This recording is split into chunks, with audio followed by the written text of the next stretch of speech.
ఆయన ఇవాళ మాట్లాడుతున్నాడు చదువుకున్న వాళ్ళ గురించి. ఏం మాట్లాడతాడు?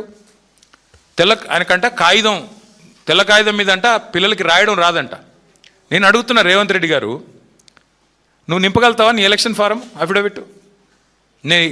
ఏ ఛాలెంజ్ కంటే ఆ ఛాలెంజ్కి నేను రెడీ. నీ ఎలక్షన్ అఫిడవిట్ నింపరా అయ్యా, నువ్వు చూస్తాను నీకేం చదవచ్చో ఏమొచ్చో నేను కూడా చూస్తాను.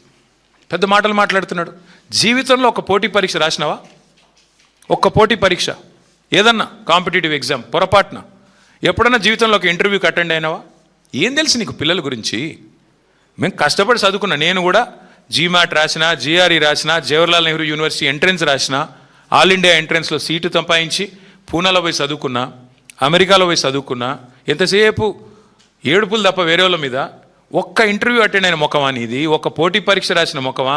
పోనీ ఒక అప్లికేషన్ రాసే తెలివి ఉందా? నకలు కొట్టి పాస్ అయినవి గోడల మీద సున్నలు వేసుకుని బతికినోడివి. నీకే ఇంత ఉంటే మరి పిల్లలకి ఎంత ఉండాలా? ఇవాళ ఎవరయ్యా కట్టేది? ఇవాళ ముఖ్యమంత్రి గారు రయ్యమని తిరుగుతున్న ఫ్లైఓవర్లు కట్టింది ఎవరు? ఇంజనీర్లు కదా? హైదరాబాద్లో 42 ఫ్లైఓవర్లు కట్టింది ఎవరు?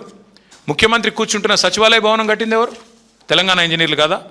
ఇవాళ మీరు కదా ఇప్పుడు ఈ నిమిషం మనం మాట్లాడుతున్న ఈ నిమిషంలో ఎల్లంపల్లి నుంచి పైకి రివర్స్ పంపింగ్ ద్వారా ఇవాళ నీళ్లు లిఫ్ట్ చేస్తూ ఉన్నాం ఎస్ఆర్ఎస్పికి.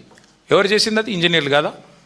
ఏం మాట్లాడుతున్నాడు ముఖ్యమంత్రి? మీ వెనకాలే ఉంది ఇక్కడ మీరు కూర్చునే కమాండ్ కంట్రోల్ సెంటర్ కట్టింది ఇంజనీర్లు కదా?